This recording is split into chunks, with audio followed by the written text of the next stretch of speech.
Šeit rakstīts Andrita. Vai jūs zinat vēl kādu Andritu? Jā? Jā? Labi. Es arī zinu vienu Andritu, jo vispār kalendārā nav tā vārda, ja?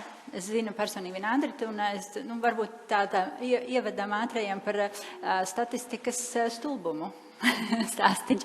Es ik pa laikam padalos kādiem stāstiņiem, kā jūs jau dzirdējāt Ivara gadījumā arī, bet bija savulaik tā, ka es vidusskolā, jāsāk vēl stāsts ātrāk no vecmāmiņas, es dzirdēju arī te daudz pieminam vecmāmiņas. Arī es dzīvoju laukos, es piedzīvoju visus mājlopus, kādi ir iespējami, es piedzīvoju pļavas, es piedzīvoju būšanu dabā un būšanu dabā vienai ar dabu. Gana daudz, jo es biju vienīgais bērns ģimenē. Un stāsts par manu vārdu sākās ar to, kad mans tētis bija dzirdējis kaut kur Siguldā meiteni, saucam. Atskrējās mājās un teica, ja mums būs meita, kādreiz viņa sauks Andrita. Un tad, diemžēl, sanāca tā, ka mans tētis nomira. Mana mamma bērndienā saprata, ka viņa ir stāvoklī. Un tad viņa izslēg cerēja, ka būs meita, jo vārds jau ir. Tātad par godu manam tēvam ir mans vārds. Un es pēc tam uzzināju, ka Siguldā kāda 3-4 gadu vecāka par manīm ir Andreta. Visticamāk tā ir tā meitene, no kuras man ir tas vārds ticis. Tātad versija Andreta figurē. Bet Andrita radās šādi. Un tad man vecmāmiņa, ļoti tāda uzņēmīga sieviete, Allažos strādāja kolhozā un bija vadošos amatos un arī agronome. Un tad viņa bija izdomājusi panākt, ka mazmeitai jābūt tam vārdam kalendārā. Un esot tāds nostāsts klīst, ka viņa pārdevusi pēc aitu un par to naudu, es nezinu, kāpēc tur bija iespējams, bija jāmaksā nauda, iesniegusi prasību vai lūgumu iekļaut to kalendārā. Un tad vēstnesī Latvijas bija nopublicēts, ka, diemžēl, šādu vārdu nevar iekļaut kalendārā, jo nav pietiekami labskanīgs. Tagad pārceļamies laikā uz manu vidusskolu. Es rakstu zinātnisku pētniecisko darbu vēsturē par savu veco tēvu, Artmiņu Kamols, kā kaut kā, jau neatceros, bet rakstīju par viņa dzīvi. Un tieku izvirzīti no savas skolas uz Vidzemi, acīm redzot, jo notika tā otrā kārta Cēsīs. Aizbraucu uz Cēsīm, un tur, kur man jāiet uz to klasi, ir kaut kādi, 6 no visas Vidzemes labākie, un ir Andrita Mezīte un Andrita Krūmiņa. Un es domāju, visu sajaukuši, mans ego pa gaisu, taču nevar tā būt, kāda vēl Andrita, vai ne? Tā pilnīgi neloģiski. Bet izrādās Andrita par mani jaunāka, vēl pamatskolā, bet jau sarakstījusi milzīgu vēsturisku izpēti par savu ģimeni, dzimtu un tā tālāk. Atbraukusi ar mammu kopā. Satiekos ar to mammu, sākam runāt, kā tas var būt.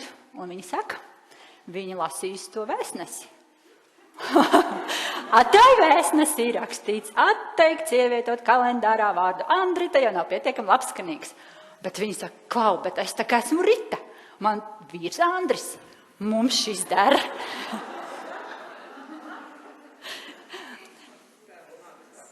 Tālūk, es satiku vēl vienu Andritu. Un kā tie loki noslēdzās, un cik interesanti mums dzīvē ir bieži vien atskatīties atpakaļ un ieraudzīt, ka ikvienam satiktajam cilvēkam ir nozīme, ka viss šeit ir ar jēgu. Un vai ir kaut kas tāds vēl, liekas, svarīgs par manīm zināt, lai es varētu turpināt runāt? Jo man es ik pa brīdim esmu kāds auditorijās, un tad nevar saprast vienam kaut kas cits svarīgs, citam cits.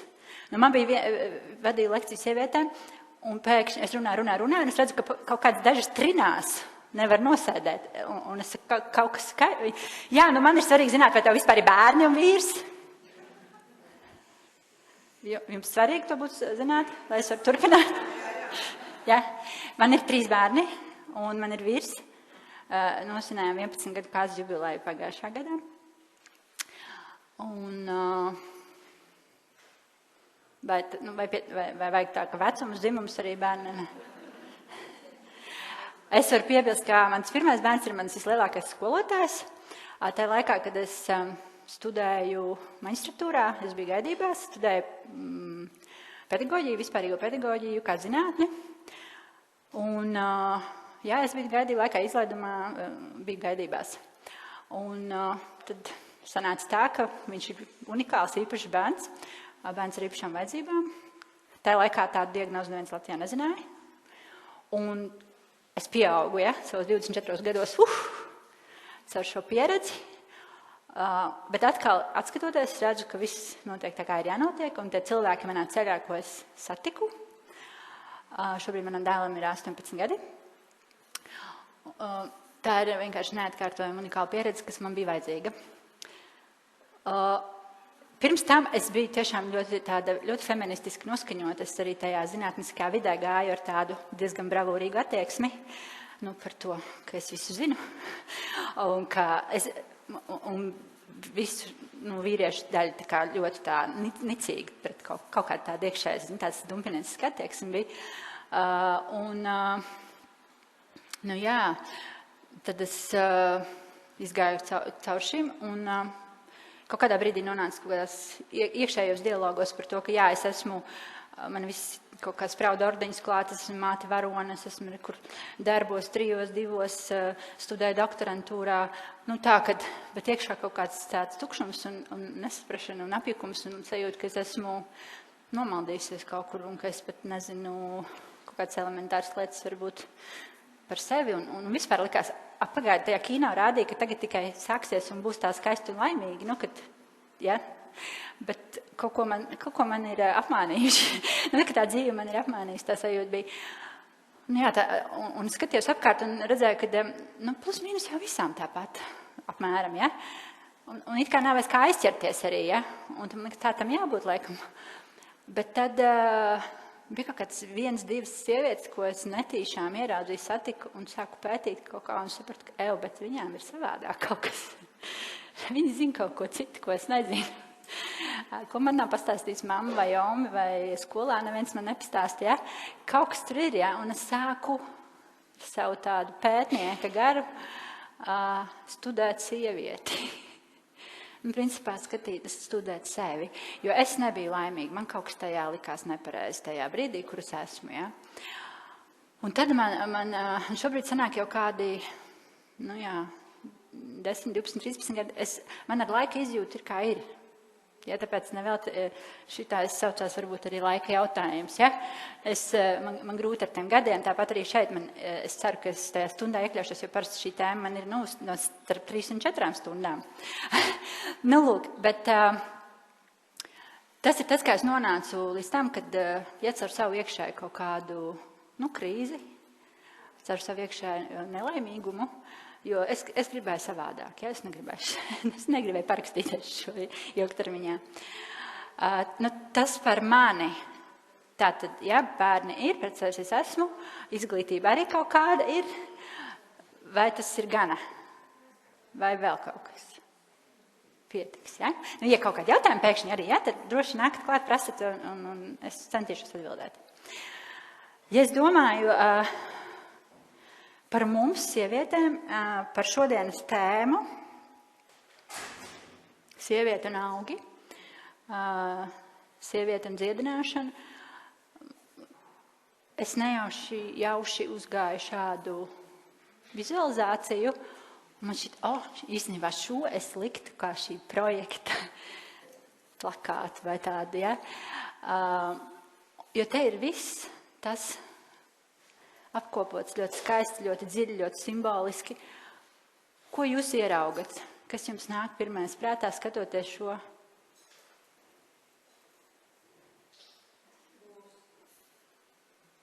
Aha. Mēnesis cikli. Saknes. Dzemdes. Kaut kas svēts? Kāda ir tā sieviete? Kāda maģisks?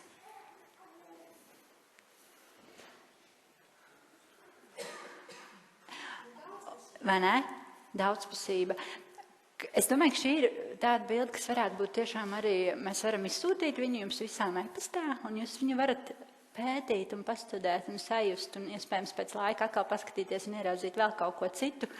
Bet visu cieņu māksliniekam, kurš šo ir radījis, es sajūtu, ka viņš ir sajūts to sievieti ļoti, ļoti dziļi.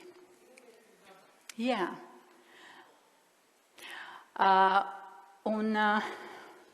Tā pašā laikā domājot par šodienu, es nevarēju arī nedomāt par diskusijā pieminēto, par to, kāpēc tad ir tā, ka par to varbūt mēs nerunājam skaļi, kāpēc mums šķiet, ka tās sieviešu tēmas ir tādas, par kurām varbūt jāpaklusē, vai dziedniecības ar augiem, vai dzēļu sievu, šī tematika, ka viņa it kā ir aizslēgta vai noslēgta, ja, kad tas jau izskanēja. Un tie iemesli, protams, var būt dažādi, bet viens no iemesliem, kāpēc, ko mēs nedrīkstam arī aizmirst vai nepieminēt, un viņš arī izskanēja diskusijā, ir tas, ka mēs esam izgājuši cauri dažādiem laikiem. Un tie ir bijuši apmēram 250 gadi, kad būt sievietei, būt gudrai sievietei, viedai sievietei ir bīstami. Un, protams, ka varētu teikt, ka mēs jau to nepiedzīvojām, bet arī mēs to piedzīvojām. Tas jau nāk līdzi, tas ir virsapziņā, zemapziņā, tas ir šūna. Mēs varam saukt, kā gribam šo arī ēterisko daļu, bet šis nospiedums, viņš jau nāk līdzi. Un kā jau tu pieminēji, diemžēl arī daudz, kas no tā vai arī turpinās, bet dažādos citos varbūt izpildījumos un veidos, jo projām šis genocīds pret konkrētu dzimumu, jā, viņš arī turpinās šobrīd kara apstākļos. Un dzirdot statistiku parādīja nesen vēl, kas notiek Ukrainā ar sievietēm, dažādu vecumu sievietēm, kur meitenēm nodzen matus, kur meitenes saģēr kā puišas. Un jūs saprotat, kāpēc? Lai pasargātu. Tātad neskaties spogulī, kur mums ir Omas, teikšu, neskaties spogulī, neesi pārāk skaista, neesi uzkrītoša, esi labāk nepamanāma. Kāpēc? Ja tam apakšā ir visticamāk ļoti daudz dziļu paternu vai šo baiļu. Un mēs viņus nevaram tā kā neņemt vērā, mēs viņus nevaram aizmirst arī. Ja? Tā kā šis mirklis ir tāds, kur es gribu aicināt vienkārši atcerēties, pieminēt šīs sievietes, izrādot viņām dziļu mīlestību un cieņu šīm dvēselēm. Tas nenozīmē aiziet upurī, vai tas nenozīmē šobrīd vaimanāt vairs par to, bet tas nozīmē šo akceptēt, nolikt, piedot, izlīdzināt, pacelt galvu un saprast savu spēku. Un ļoti interesanti, ka vakardienas krāmē es vienmēr ņemu līdzi arī kādas savas grāmatas ar domu, ka palaist apkārt vai pienākt. Un vakardien man izkrita grāmata par sievieti Ošo. Un es atšķiru, nedomāju, es atšķiru tieši šo sadaļu. Vispirms es vēlos precizēt, ka vārdu ragana nomelnoja kristietība. Pirms tam tas bija cienījams vārds, kas apzīmēja gudru, īpašām spējām apveltītu sievieti. Tāpat kā mistiķis apzīmē viedu vīru, zintnieku.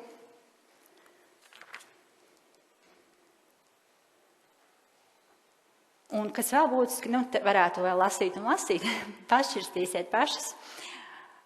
Un kas ir būtiskā nianse vēl, kas man liekas, kas ir jāizceļ? Lūk, lai kļūtu par raganu, ir nepieciešama ilgstoša mācīšanās, stingra disciplīna un milzīga pieredze.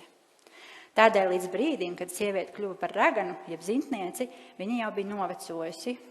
Viņa bija ziedojusi visu, lai iegūtu šo gudrību un apgūtu šo alķīmiju.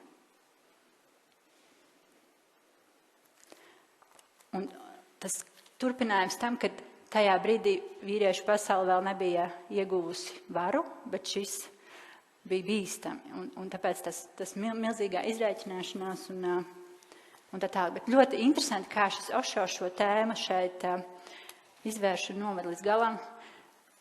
Bet jā, mums jāņem vērā, ka ir bijuši dažādi laiki. šo laiku kontekstā es vēlos pārcelties tālāk uz 19. gadsimta beigas, Polija. Vai kāda redzēja šo filmu?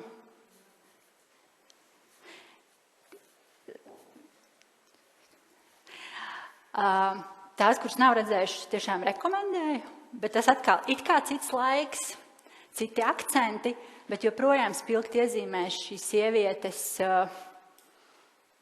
neautonomiju, ja tu piederi, tu tāpat kā zeme piederi, ar tevi var šā vai tā. Mēs kā sabiedrība varam šā vai tā. Ļoti, ļoti dziļa, spēcīga, arī savā vizuālā izteiksmē unikāla filma, jo tur ir apkopoti reāli mākslas darbi par šo laikmetu, kas ir iedzīvināti, atdzīvināti. It kā animācija, bet reāli. Tā kā iesaku šo. Tālāk pārceļamies mūsdienās, vai kāda bija šo izrādi jaunajā Rīgas teātrī. Un par ko šeit stāsts? It kā par mūsdienām. Un it kā jau šeit ļoti daudz ir izdarīts. Teikt tā, kad feministu kustība, mēs viņai varbūt varam pārmest arī radikālismu kādā brīdī, ja, kas aizved otrā grāvī atkal. Bet tik un tā arī pateicība šīm sievietēm, kas ir panākušas, ka tā sievietes balss kļūst sadzird, ka viņa kļūst skaļa, ka viņa drīkst vispār runāt, ja? Un viņa tiek sadzirdēta. Un šajā filmā it kā par teātris rādē par mūsdienām, bet samainīt vietām sociālās lomas. Sievietes joprojām it kā sievietes, bet viņas ieņem visas tās, tā kā pat manieres pozīcijas, kā vīrietis izturās darba vietā. Piemēram, ja, tāda epizode. 2 sievietes, liels priekšnieces. Vajadzētu pieņemt mums kādu, kas mums pienes kafiju. Vajadzētu pieņemt kādu, kas mums saslauka, ja kaut kas izlīst vai vēl, paceļ telefonu, ja vajag, un tā tālāk. Viņas tā spriež, ka viņai vajadzētu tādu palīgu. Un tad viņas tos puišus aicina. Viņām der tikai konkrēta vecuma grupa, konkrēts parametri pēc izskata. Viņām daudz neinteresē, vai kādas prasmes viņiem tur ir, ja? Viņas aicina uz intervijām un tad apspriež pēc tam, šitam bija seksīgs dibens, šitam netik seksīgs. Tad viņas tur pieņēma vienu no viņiem darbā un tad netīšām izlai kafiju un tad skatās, kā viņš slauka to kafiju un tā tālāk. Ja. Bet tajā brīdī, kad mums it kā liekas, viss šis ir normalizēts, normālā pasaulē dzīvojam, bet tad, kad tiek samainīts otrādāk, pēkšņi tik spilgti izlien ārā šīs īstenībā nenormālības. Un arī ikdienā, tad, kad mēs saskaramies ar šo savstarpējā komunikācijā, nereti es dzirdu, piemēram, un it kā tā nevainīgi, kad izsakās vīrietis, piemēram,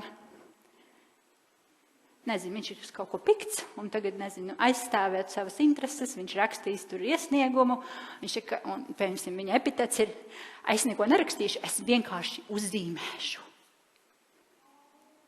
Sapratāt, ja? Ko viņš uzzīmēs? Tā. Viņš uzzīmēs, viņš nerakstīs, viņš parādīs savu attieksmi, uzzīmējot šo. Un tad es tā šķetinu, es saku, bet ko tu ar to domā? Kas aiz tā slēpjas? Aiz tā slēpjas, ka tu gribi otru pazemot. Bet tu zīmē savu, lai otru pazemotu.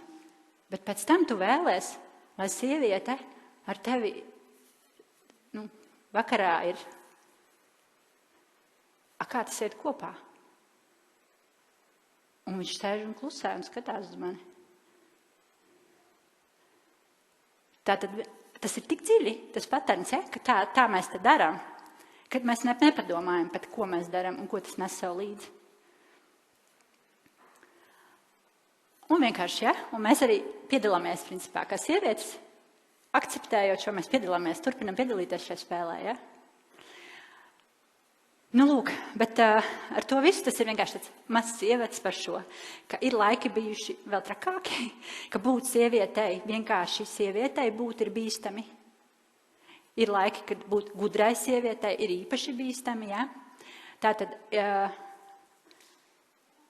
bet mans aicinājums ir šobrīd sākt šķetināt un izprast sevi, sievišķo daļu, sievišķo enerģiju un vīrišķo daļu un vīrišķo enerģiju.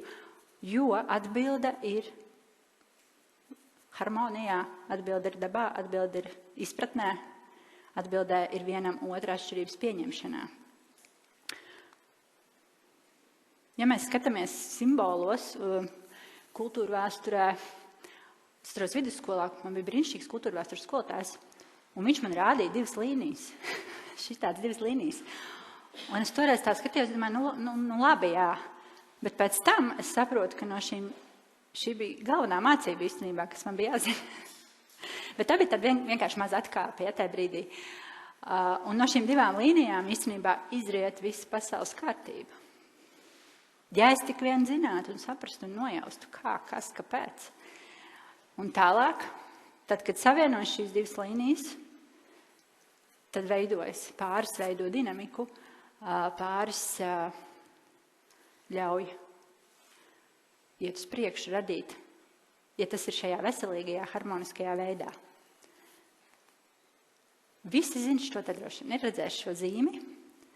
Tas principā ir tieši tas pats. Jūs tā varat ieraudzīt, ka tas ir tieši tas pats. Tikai citas kultūras izpildījumā. Šajā gadījumā tas ir 4. līdz 3. gadsimts pirms mūsu ēras, senā Ķīna. Bet ko mums stāsta senā Ķīna šeit?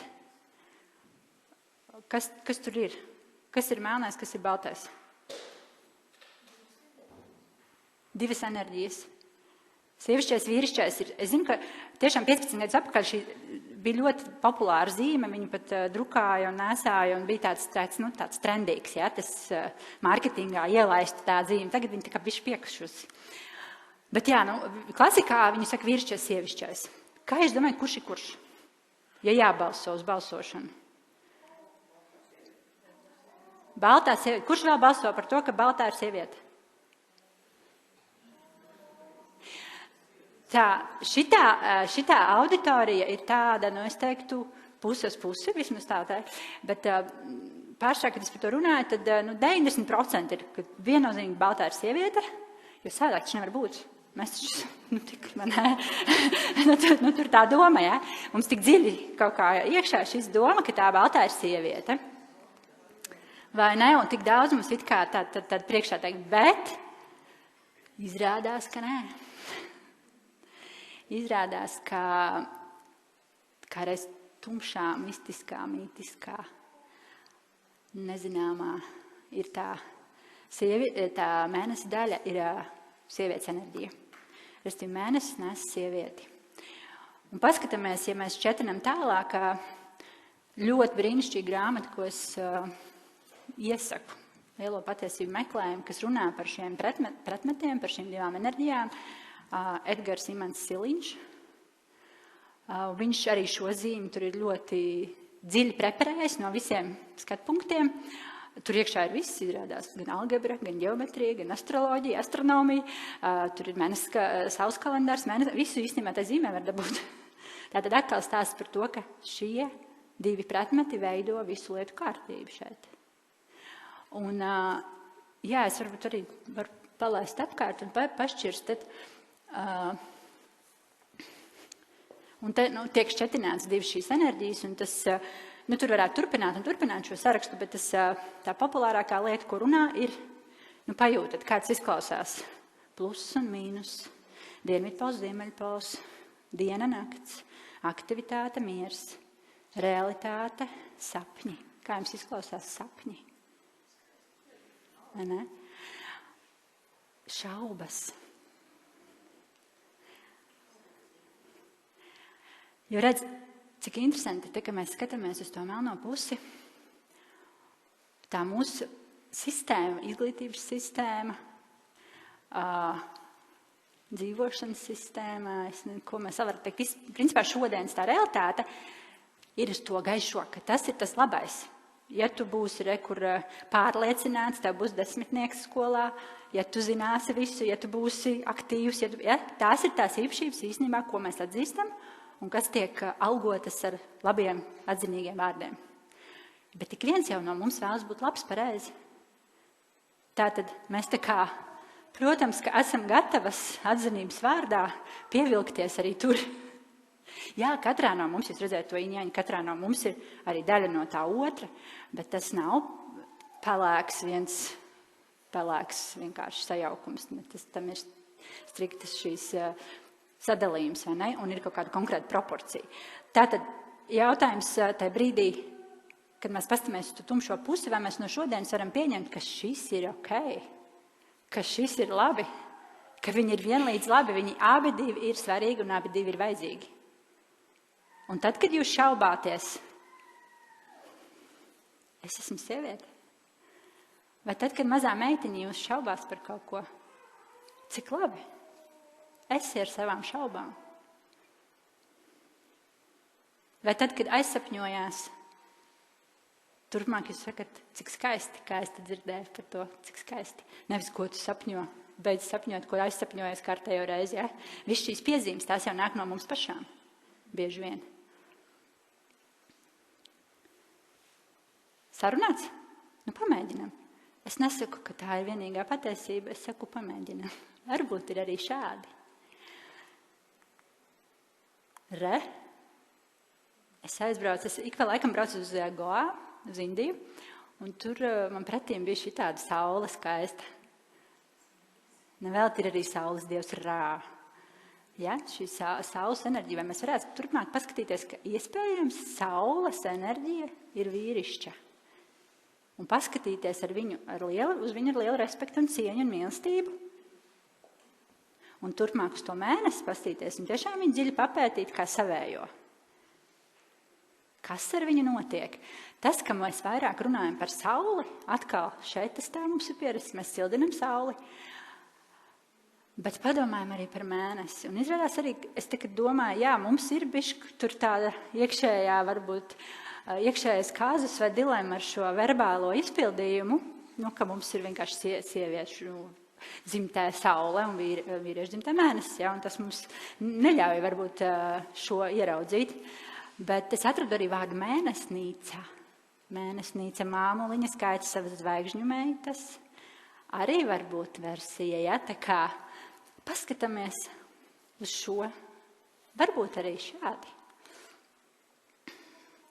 Un tad man vienmēr patīk skatīties arī uz lietām caur mākslas prizmu, jo, manuprāt, māksla mums iedod ātrvilcienus uz apziņu un zemapziņu, kur reizēm varbūt garas disertācijas, gari referāti nepanāk šo efektu. Mums pietiek ieraudzīt kādu bildi vai simbolu un notiek. Un mums atnāk kaut kāda sajūta, mums atnāk skaidrība. Ja?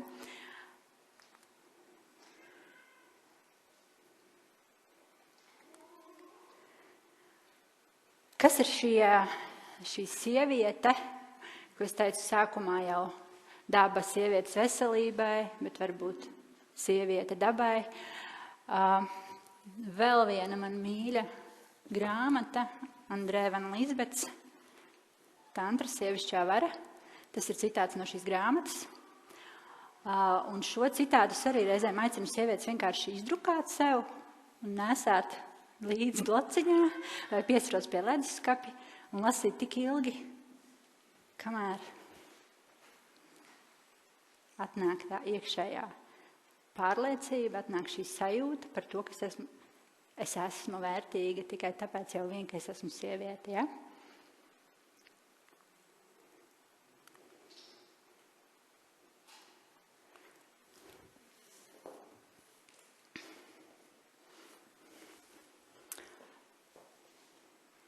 Paskat, cik vērtīga.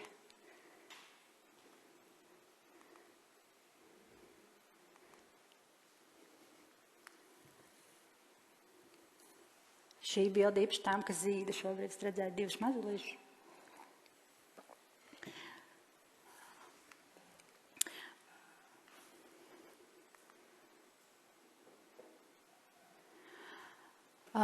Tā sevis nepieņemšana vai nesajušana vai neatzīšana savu dzimuma.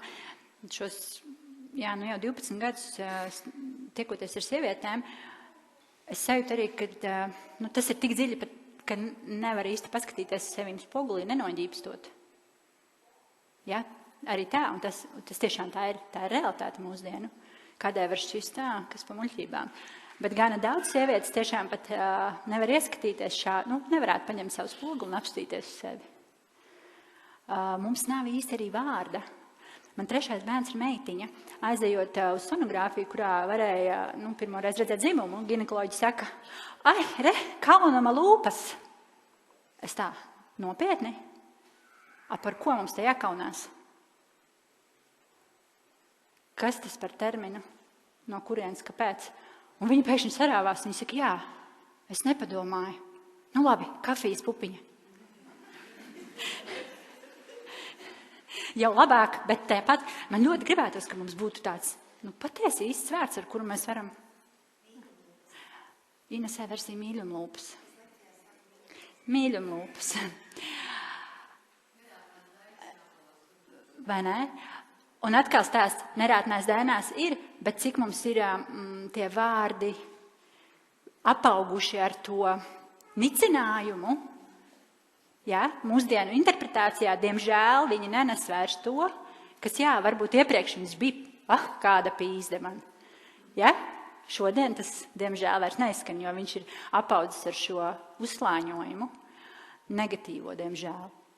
Runājot ar sievietēm, mēs šķetinam tālāk to, man patīk šīs versijas, man patīk meklēt šīs vizualizācijas un dalīties ar to, lai tiešām iedvesmot un parādīt, cik tas ir skaisti, cik tas ir spēcīgi, rehabilitēt čūsku, kā simbolu, kas nes šo sievišķo spēcīgo enerģiju. Un visbeidzot nonāk līdz tam, ka mums apziņā, domājot par sievieti, ir jāieliek viss klēpis. Tad, ja kāds, mēs zinām, viņi tā ļoti viegli uzzīmē uz sienām un vēl visu kaut kur es vācu reizēm tās bildes, tās ar vienu stilizēto, ko mēs pretīm liktu, ko mēs uzzīmētu pretīm. Ja mēs uzzīmētu tikai to mandelīti, tas nav tas. Principā mums galvā jābūt šim veselīgam klēpim, skaistam, ar visu pilno komplektu. Tad tas ir līdzvērtīgi tam. Es aicinu, protams, arī skatīties anatomiskās bildes, un tiešām, es ticu, ka jūs esat tās sievas, kurām nav, kuras neģības to redzot, Bet atceros, gaidību kursos ejot, tur bija grāmatas ar dzemdībām, reālas bildes no reālām dzemdībām, kā bērniņš dzimst, un sievietēm arī grūti to bija ieraudzīt.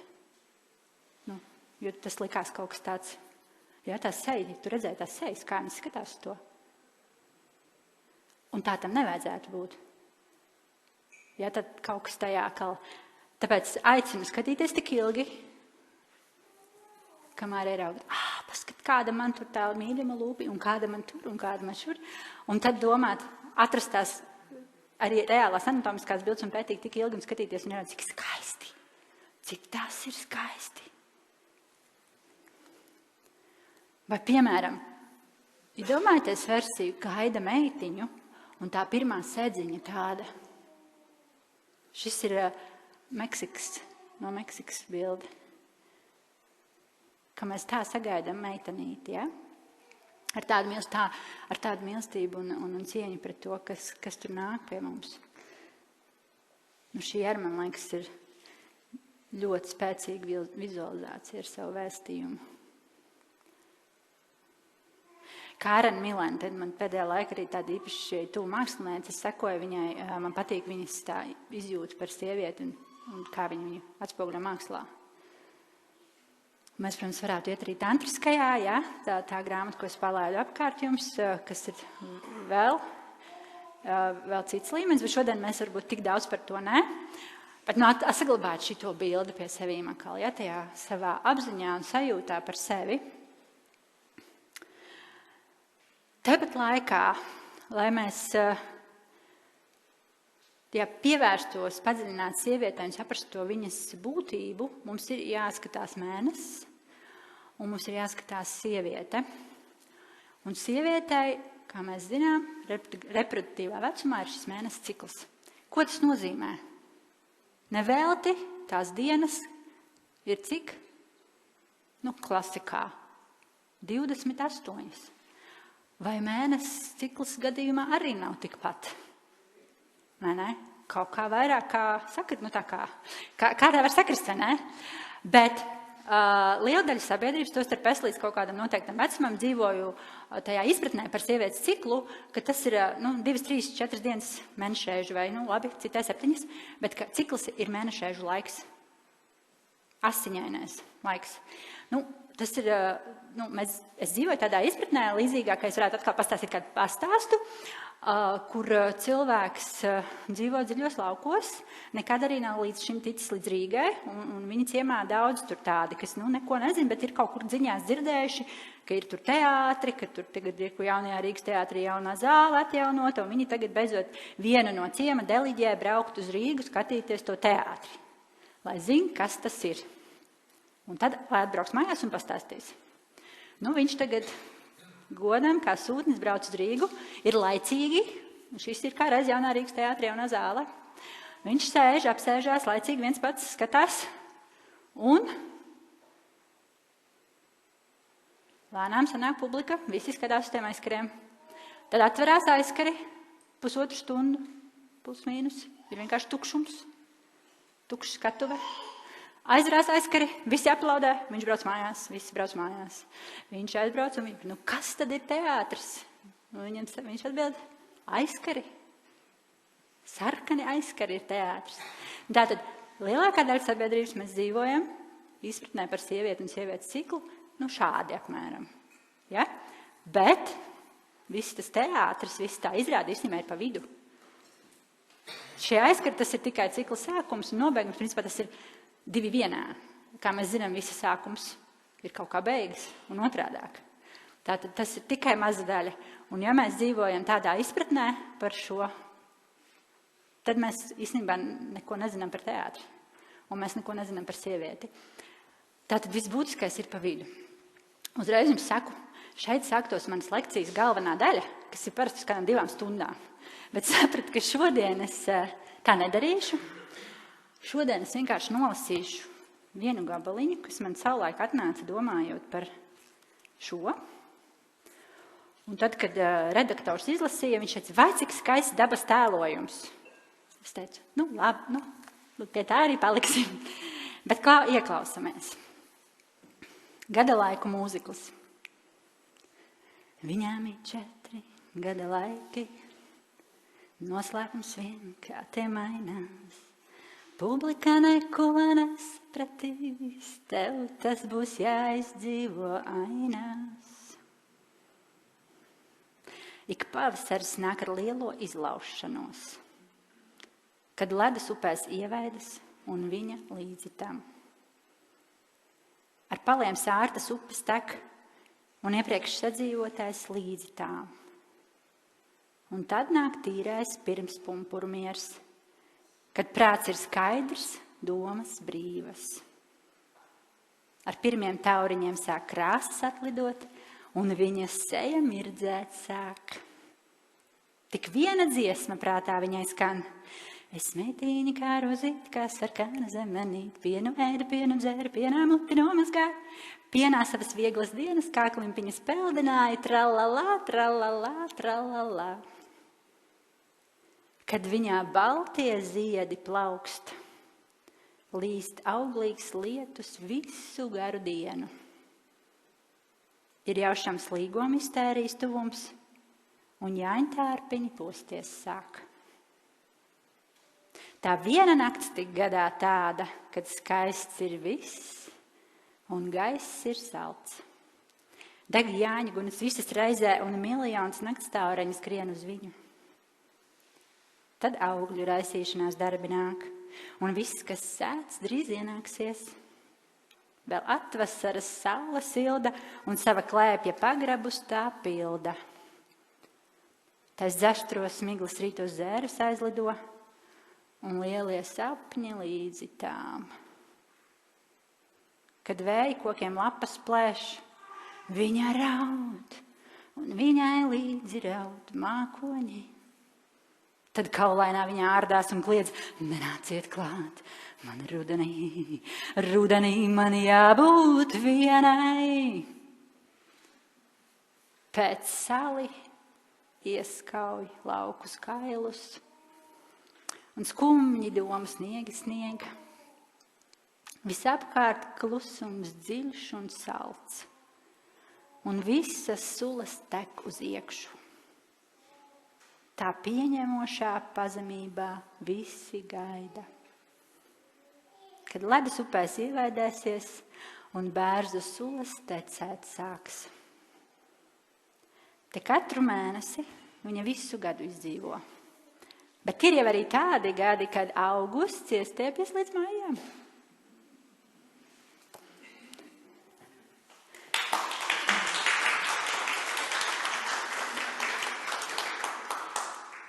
Paldies jums.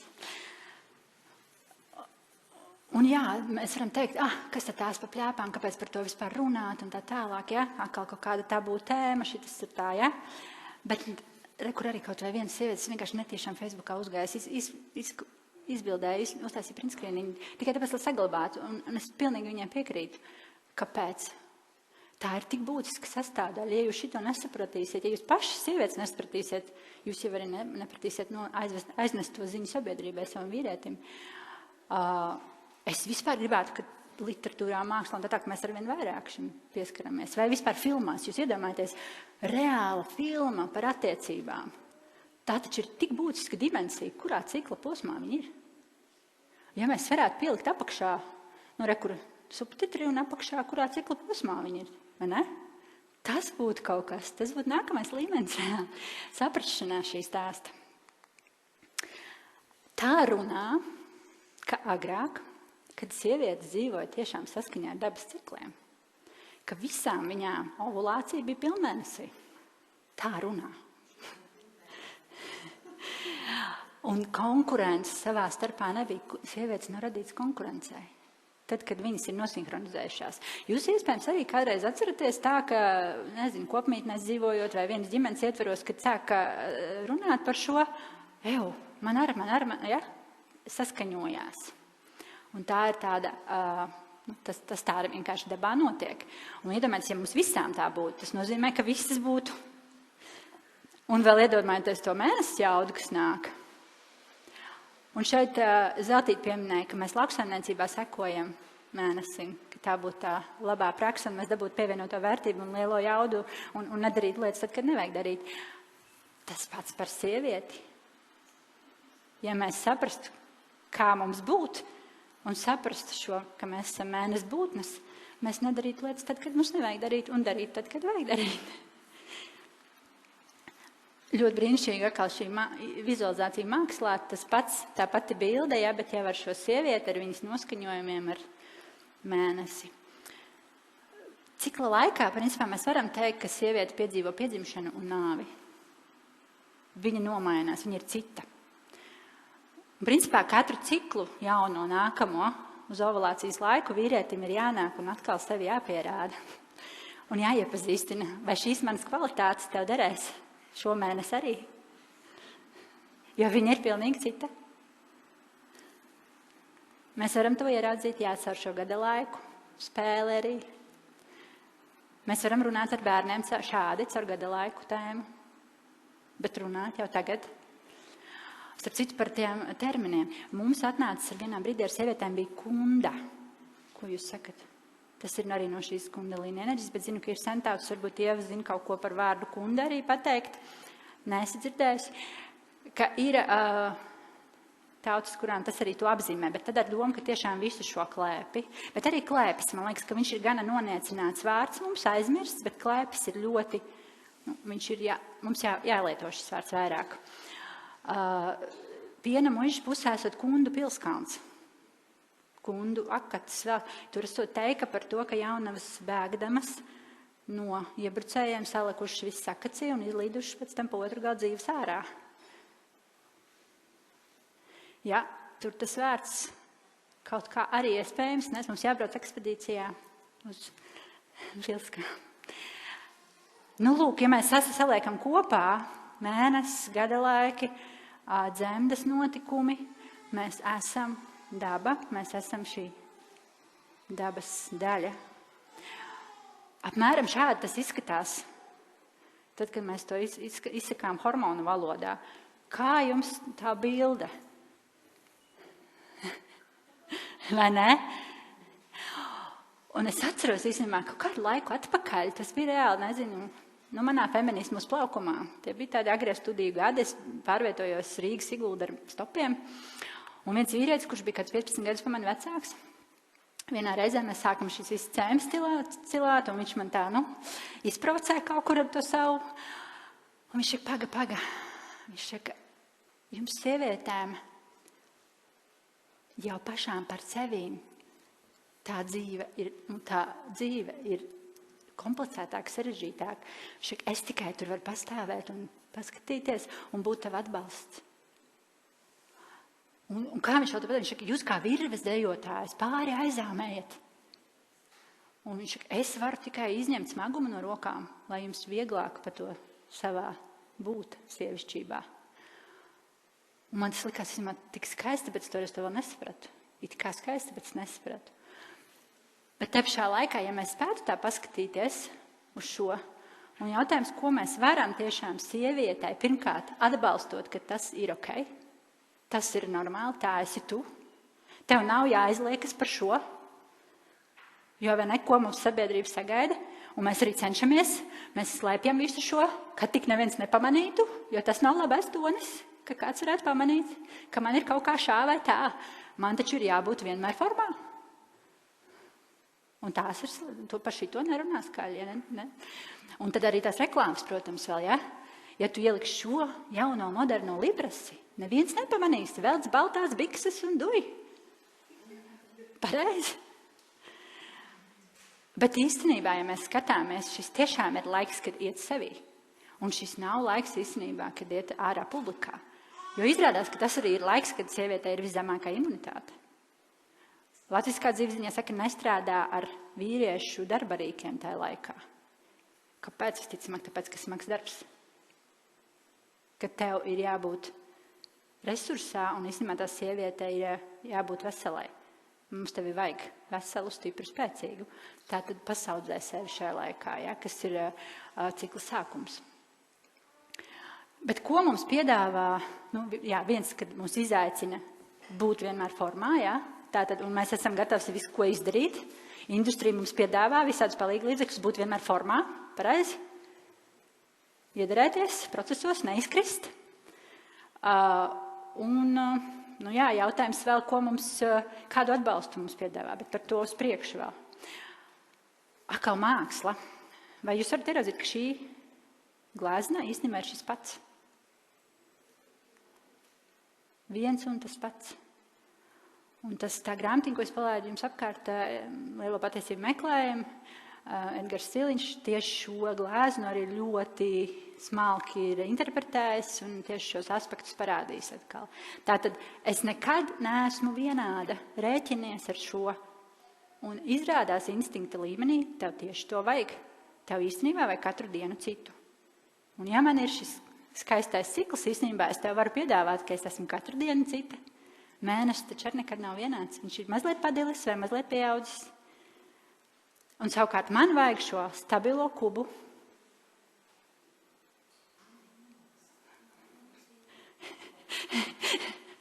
Pēc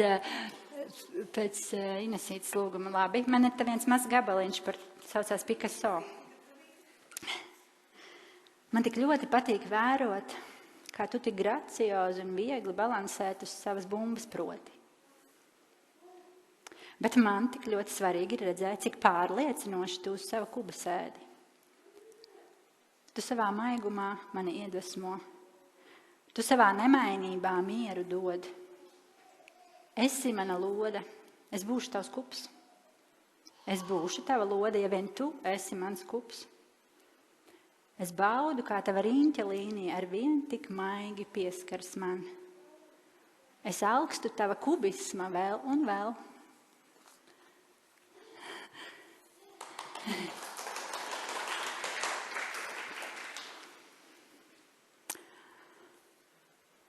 Un tad tālāk par to, kādu mums atbalstu vajadzētu saņemt. Mums īstenībā vajadzētu saņemt gudrus, viedu sievu padomus, jo atbildes īstenībā ir dabā. Pirmās atbildes ir dabā. Tātad tas būtu pirmais, ar ko mums būtu jāsāk, ko mums daba var piedāvāt un kas ir tās senās zināšanas. Tātad tas tāda elementārā lieta ir šis sēklu stāsts par to, kurā cikla fāzē, kuras sēklas būtu labs balanss, lai palīdzētu harmonizēt šo ciklu. Protams, varbūt arī stāsts par uzturu, kur mēs ejam jau dziļāk, jo tiešām ir sievietes, kuras ir nonākušas. Jūs zināt, katru sastā sieviete šodien saskarās ar auglības problēmām. Jā, principā ļoti daudzām var palīdzēt tikai sakārtojot uzturu, caur uzturu, caur dabisko, caur dabu, pirmkārt izprotot ciklu, ja? Vai rekur šīs brīnišķīgās Femme Ekotējas, tas arī stāsts par šo, šī beidzot ir iedziļināšanās sievietes pasaulē. Tas nav tikai viena tēja sievietē visiem gadījumiem. Ja tā nav. Mēs esam dažādas. Mums ir premenopauze un menopauze, mums ir zīdīšanas laiks, mums ir gaidību laiks, mums ir gatavošanās gaidību laikam, mums ir arī katru ciklu šādi notikumi dzīvē. Ja? Tātad tas ir pietiekami komplicēti un ir vērts un vajag. Kā es par savos postiņos saku, bioloģiski var un vajag. Tad arī šeit es saku, šo var un vajag iedziļināties šajā jautājumā un dziļi pētīt viņu. Auglība mūsdienās, diemžēl, tas netiek saistīts ar to, ka tā ir veselības pazīme. Sieviešu pasaulē un arī dzīvnieku pasaulē neauglība ir norma. Diemžēl. Mēs ar visādiem līdzekļiem īstenībā darām visu, lai būtu neauglīgas, un tā būtu norma. Un mums ir ļoti plašs klāsts tam.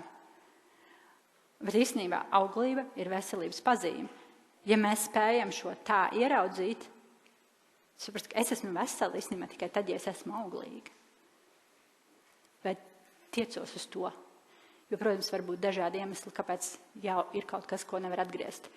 Bet mani iekšēji ir šis stāsts par to, ka tā ir veselības pazīme.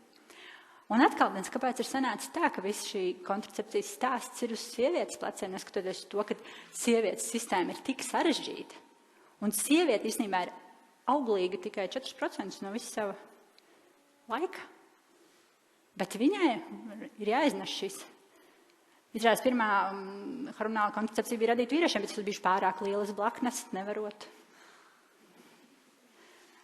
Bet par sieviešu blaknēm neviens tā kā negrib ieraudzīt. Un tā kā mēs runājam par tējām arī, ka tās blaknes negribam pierakstīt. Un arī šeit, jo blaknes ir visam, un šeit viņas īstenībā ir ļoti lielas un smagas.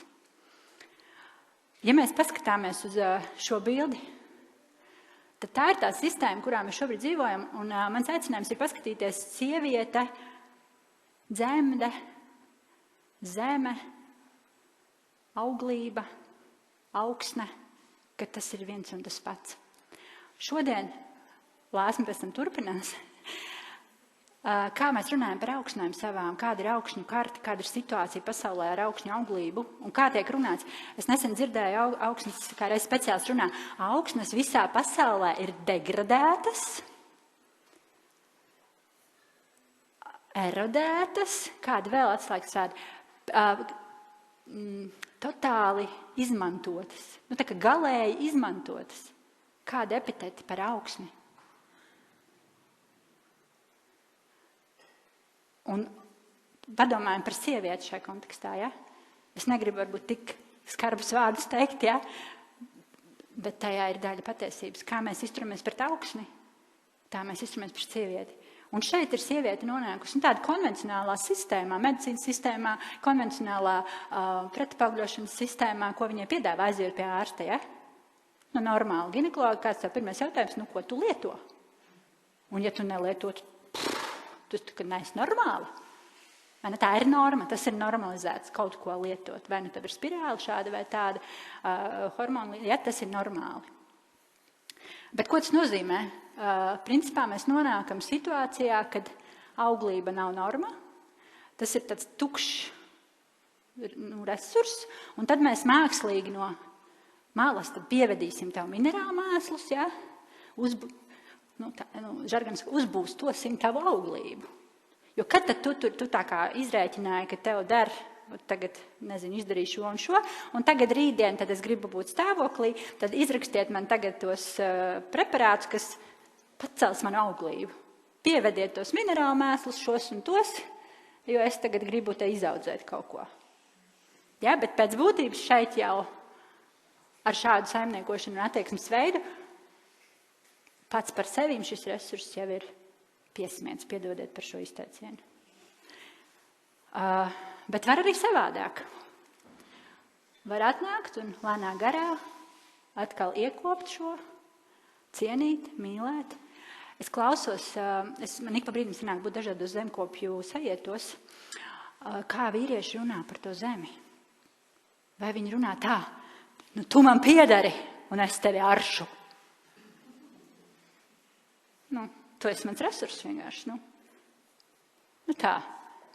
Vai es domāju ilgtermiņā par tavu auglību, labbūtību, vai es nāku pie tevis ar to, ka es vēlos sadarboties, es gribu saprast, ko tev vajag, kā mēs kopā varam šeit kaut ko skaistu radīt.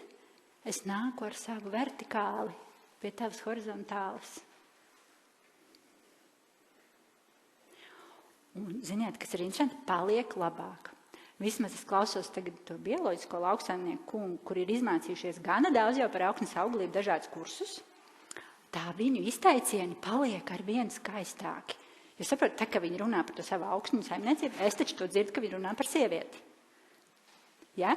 Paklausieties turpmāk. Ļoti interesanti dzirdēt, kāda ir tā attieksme un viņa mainās. Paskatieties tagad šo bildi, ja? Un paskatieties šo. Atkal es redzu, ka tas ir viens un tas pats, tur nav vispār pretrunu daudz. Paskatieties dzemdas endometrijas normāli veselīgai sievietei. Un 2 mēnešus pēc spirāles tas ir tuksnesis. Tātad, ja, tās metodas, kā mēs konvencionālā sistēmā rīkojamies, tas ir tas pats, kas lauksaimniecības konteksts. Par tiem pašām blaknēm, par kurām nerunāju, te varētu daudz un dikti, bet mazākās lietiņas, ko es te gribēju varbūt ātri izcelt, nerunā par šo, diemžēl. Nerunā arī par šo ētisko daļu, kad sākas dzīvība. Šodien medicīnas sistēmā ļoti ērti teikt, ka dzīvība sākas tad, kad ir ielikstojies bērniņš zemdē. Bet jūs zināt, ka satikšanās notika 5 dienas pirms tam Olvadā. Tas neskaitījās vēl. Un ja mēs skatītos vispār, paceltos vēl augstāk, viņa sākas iespējams tā dzīvība jau vēl pirms tam, vai ne? Viņa jau ir klātesoša, varbūt ne tikai fiziskā plāksnē viņa atnāk, ja? Un šis, kad sievietes īstenībā šo nezina, viņām to nestāsta, bet caur kur vara spirāli viņai ir šie abortētie bērni gana daudz, bet viņi par to nezina.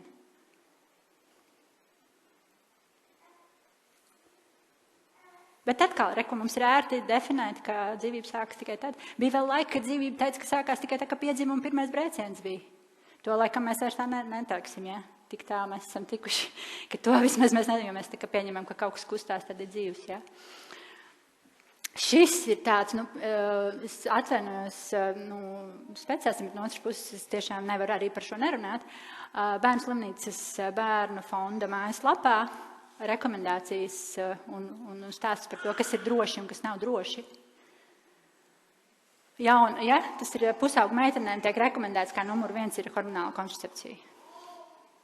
Un par kādu drošību mēs runājam? Īstenībā šajā gadījumā pusauģu gados jau kā reizi, iespējams, kur nav šo partneru viens un viens, kad tur viss kaut kā notiek, tad kā reiz runā par seksuālām transmisijām slimībām, tad tālāk, kas būtu, pirmām kārtām, ka būtu jāpasargā no šī, vai ne, tas drošums. Bet šeit jau tā nav. Plus izmaksas, protams, mēs redzam prezervatīvs, bet pilnīgi nedroši ir, redzat, kalendārā metode. Bet kāpēc? Tāpēc, ka nav par viņu izpratnes. Viņa ir norakstīta kā versija, bet īstenībā tad, kad tajā iedziļināsim, es jums parādīšu, ka tajā var iedziļināties. Bet tā ir tā mūsu, tas, ko mēs piedāvājam sabiedrībai šobrīd. jaunajām meitenēm. Ko mums farmācija piedāvā, kā palīdzēt mūsu cikla laikā? Šis ir tāds, viens no piemēriem telefonā cikla apiņiem. Un paskaties, cik garšīgs saraksts, pēdiņās. Mums piedāvā alerģijas tableti, atzīmēt antibiotikas, antidepresantus, avārijas kontracepciju, tableti bez nosaukuma, D vitamīns, estrogēns, galvassāpju tableti, HRT tableti, kas tā būs? Kā? Reku vēl aizstāsim kaut ko. Galvassāpju, tā hormonāla kontracepcija, miegzāles, migrēnas tableti. Normāls tāds, normāls sievietē piedāvājums, vai ne? Atrisināt viņas, lai viņi varētu iekļauties tajā sabiedrībā paredzamajā. Ja? Atkal, ja jums ir meitas, mazmeitas, krustmeitas, pajautājiet, kādā apiņā viņas un ko dara un kādā kaut ko atzīmē. Ja? Es aicinu jūs sarunu par šīm tēmām, jo tas ir tas, ko viņām piedāvā, ja jūs nerunājat. Tad tā tīri paņēma statistikai, lai es saprotu, kāds biznes tas ir un kādu izaugsmu viņi te savu soli. Tas ir globālais hormonālās kontracepcijas tirgus ar savu piedāvājumu mums, izaugsmas. Viss ir viens. Tas beigās nonāk mūsu ūdeņos. Tas nonāk mūsu ekosistēmās. Akvakultūras jau bija viens no pirmajām, šī nozara, kuras sākā signalizēt par to, ka nav labi. Tiek izmainītas zivis, zivju genofons un tā tālāk. Notiek neauglība un tā tālāk. Pēc tam vīrieši ir ar krūtīm, šīs tendences. Mēs nevaram pateikt, ka tas kaut kur mēs izdzērām, izšķurājām un tas pazuda. Nē, tas nepazuda, tas viss summējās. Un kas man vēl interesantākais bija, man bija atklājums, par ko es neiedomājos, ka tas pats ūdens pēc tam nonāk uz tiem augiem. Tā pašā, vienalga, kurā lauksaimniecības sistēmā mums ir vajadzīgs ūdens. Un tāpēc arī šie hormoni sintēziskie, ko lieto gan lopkopībā, gan veselībā pēdiņās, negribu saukt to par veselību, kā risinājumu, mākslīgie hormoni, izrādās pēc tam saknes kultūra augiem neaug. Sakņu sistēma traucēta daļa tā, ka tajā ūdenī ir šis. Tātad viss ir viens. Mēs nevaram atdalīt to. Savā laikā tas mans risinājums, kad es sapratu, ka nē, es vairs tā negribu. Jo īstenībā, ja man vispār kādreiz dzīvē bijušas veselības problēmas, tas bija dēļ kontracepcijas līdzekļiem šādiem vai tādiem. Un šis bija risinājums, ko es atradu savu laiku. Es gāju dziļi iekšā un pētīju, un tur satiku arī Inesi. Ko nozīmē auglība, ko nozīmē sieviete. Un, kā es teicu, te atkal varētu būt lekcija uz pusotru stundu, ko katrs nozīmē, bet izrādās, dzemde mainās, dzemdes kaklas staigā, gļotas ir dažādas cikla laikā, gramošanas izmaiņas. Šī ir vesela tēma. Un ir piedāvājums arī jaunajām meitenēm, ļoti iesaku programma, kas ir starptautiski atzīta, kas runā par auglību, var aicināt uz skolām, bet kas runā tiešām dziļi, cieņpilni, jēgpilni, un tās meitenes, kuras iziet šo, viņas novērtē, un viņas tā kā šo, Ines, kā tur bija sauklis, man ļoti patīk tas sauklis, nevar atcerēties. Tu novērtē to, ko tu zini. Resti, tad, kad tu sevi zini, tu vairs neļausi sev nodarīt pāri, vai izturēties pret sevi kaut kā. Ne tā. Paldies jums, mīļie, par uzmanību. Es zinu, ka es varbūt biju par ilgu. Vēl daudz brīnišķīgu grāmatu, ko es vienkārši gribētu, ka jūs, ja vēlaties pašķirstat un palaižat apkārt